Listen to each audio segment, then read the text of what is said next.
اعوذ باللہ من الشیطان الرجیم بسم اللہ الرحمن الرحیم۔ ناظرین و سامعین، مومنین و مومنات، مسلمین و مسلمات، میں آپ کا خدمتگار سید آصف رضا نقوی البخاری آپ کی خدمت میں حاضر ہوں، اور آپ میرا یوٹیوب چینل دیکھ رہے ہیں ققنص اسلامک ٹی وی۔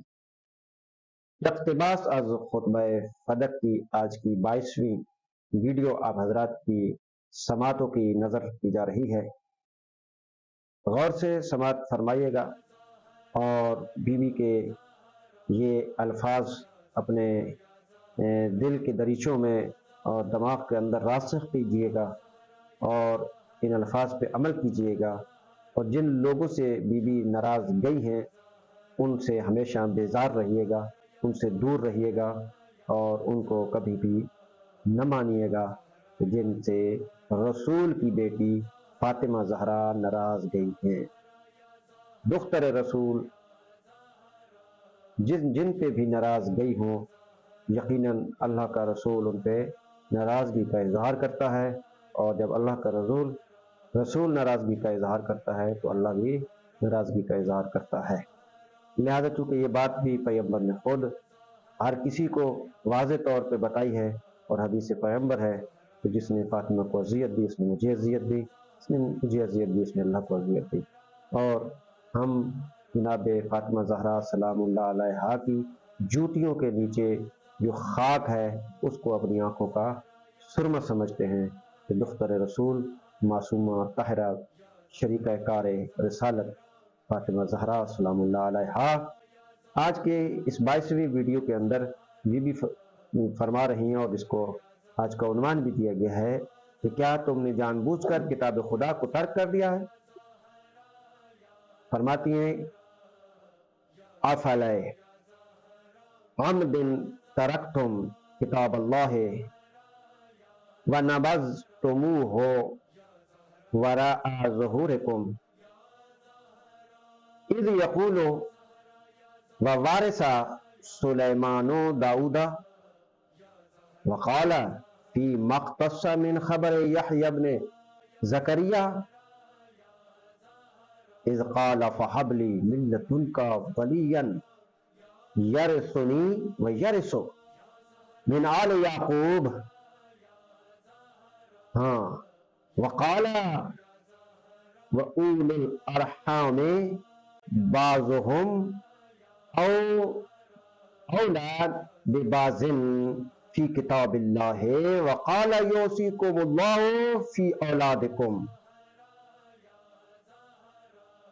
اللہ اکبر۔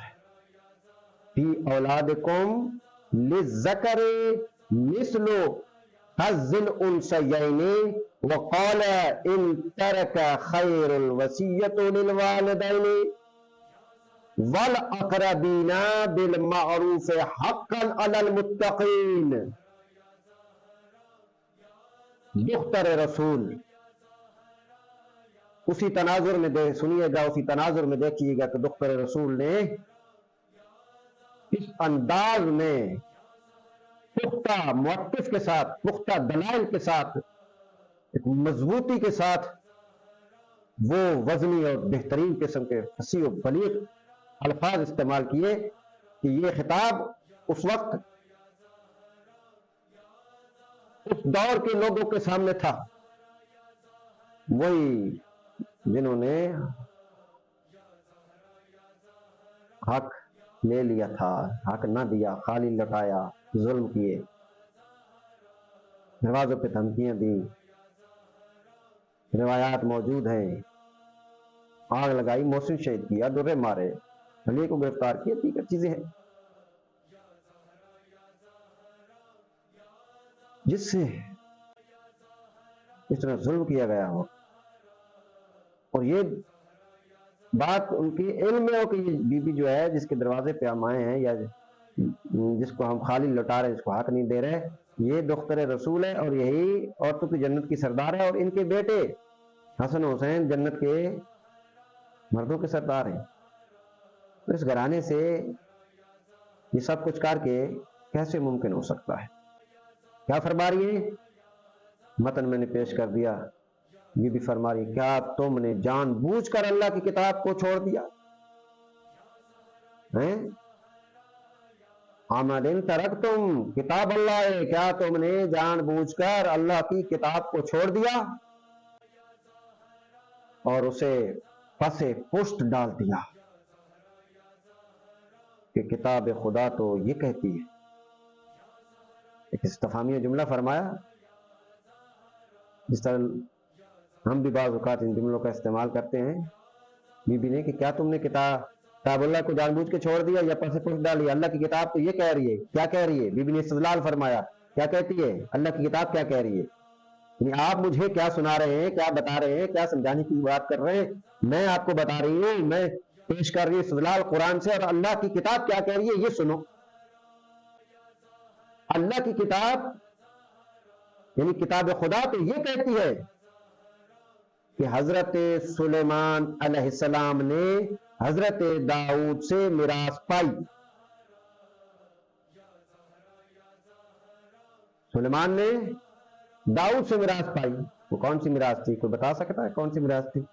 اس میراث کی بھی بات کر رہی ہیں، وہ میراث نبوت نہیں ہے، کیونکہ نبی بنانا پہلے نبی کا کام نہیں ہوتا کہ کوئی اور نبی بنائے، نبی تو اللہ بناتا ہے، نبی تو اللہ مبعوث فرماتا ہے، لہذا یہاں وہ وراثت نبوت کی بات نہیں ہو رہی۔ یہ جو وراثت ہوتی ہے، زمین ہے، جائیداد ہے، مکان ہے، جو ترکہ بھی ہے، یہ اس میراث کی بات ہے نا۔ یہاں پہ بی بی نے استدلال فرمایا کہ اللہ کی کتاب تو یہ کہتی ہے کہ حضرت سلیمان علیہ السلام نے حضرت داؤد سے میراث پائی۔ یہ قرآن کی واضح مثال بی بی نے پیش کی،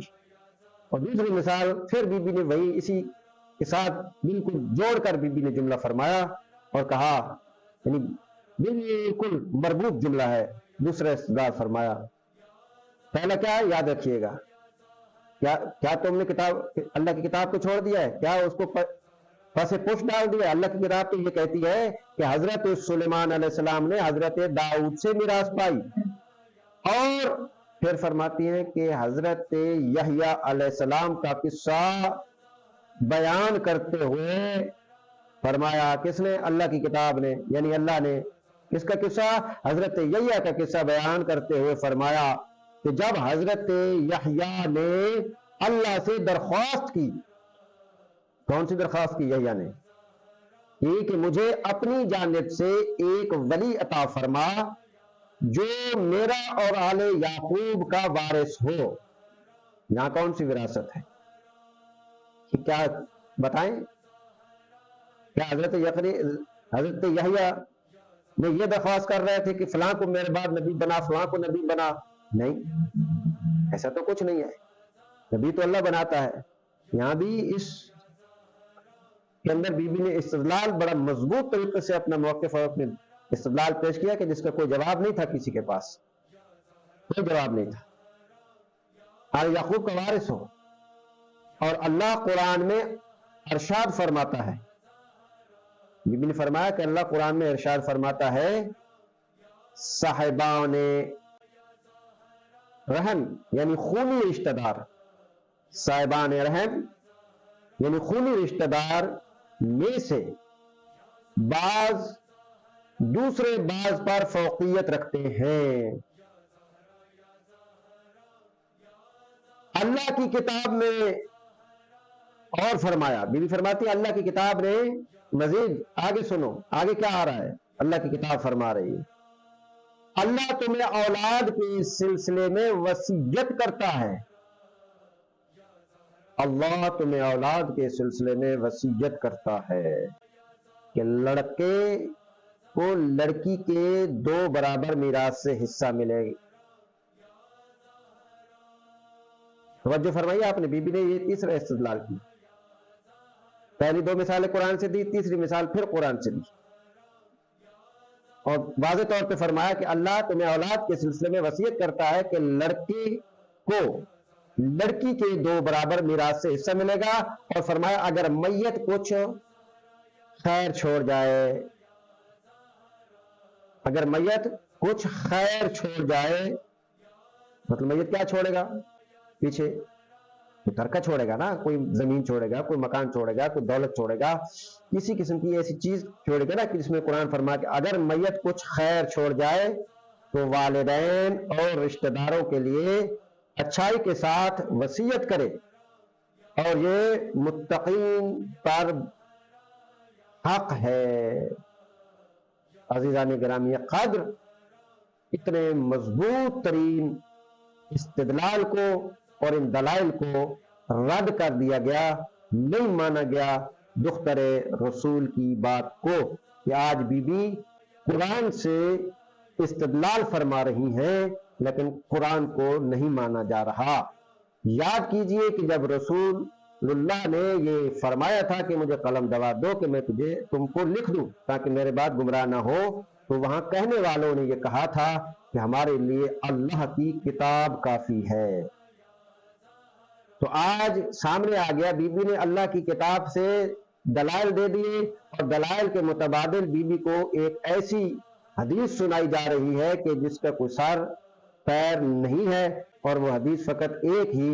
شخصیت سے جو ہے وہ بیان کی جا رہی ہے، اور کوئی اس کا تیسرا چوتھا پانچواں راوی نہیں ہے، اور نہ ہی رسول اللہ نے کوئی ایسا جملہ ارشاد فرمایا ہے، کیونکہ اس میں کافی سارے ابہام ہیں اور کافی ساری چیزیں ہیں کہ جو میرے اہل سنت برادران کے بعض علماء کرام نے بھی اس چیز کو رد کیا ہے کہ اس وقت یہ مسئلہ حکومت نے جو کیا ہے وہ بی بی سلام اللہ علیہا کے حق میں کرنا چاہیے تھا، اور جیسا کہ میرے اہل سنت برادران کے بعض علماء کرام نے بی بی کے حق کو تسلیم کیا ہے، منوعاً مانا ہے اور اس پہ استدلال کیا ہے۔ میں ان تمام علماء کرام کا تہ دل سے شکر گزار ہوں سید ہونے کے ناطے، کہ انہوں نے ہماری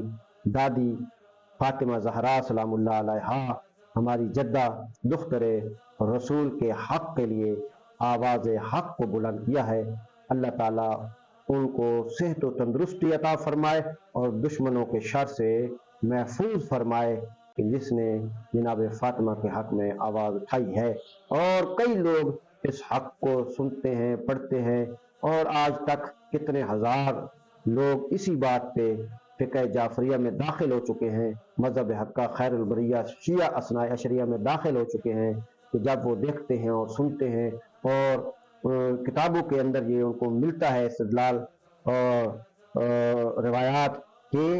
بی بی سلام اللہ علیہا پہ اتنا ظلم و ستم ہوا، اور اس کے بعد ان کو دربار سے بھی خالی لوٹایا گیا ہے، اور لوٹانے والے کون تھے، دروازہ جلانے والے کون تھے، دختر رسول کے گھر کے اندر داخل ہونے والے کون تھے، جب ان کو پتہ چل جاتا ہے کہ یہ لوگ تھے تو پھر وہ ان لوگوں کا راستہ نہیں اپناتے، وہ دختر رسول کے ساتھ کھڑے ہوتے ہیں، اور وہ دختر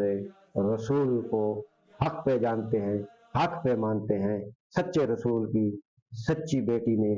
حق کہا تھا، سچ کہا تھا، اور وہ خطبہ قیامت تک کے آنے والے لوگوں کے لیے بھی یہ مشعل راہ ہے اور رہنمائی کر رہا ہے، اور ہمیشہ کرتا رہے گا، چاہے دنیا کتنی بھی ترقی کر جائے، لیکن ہر ترقی کے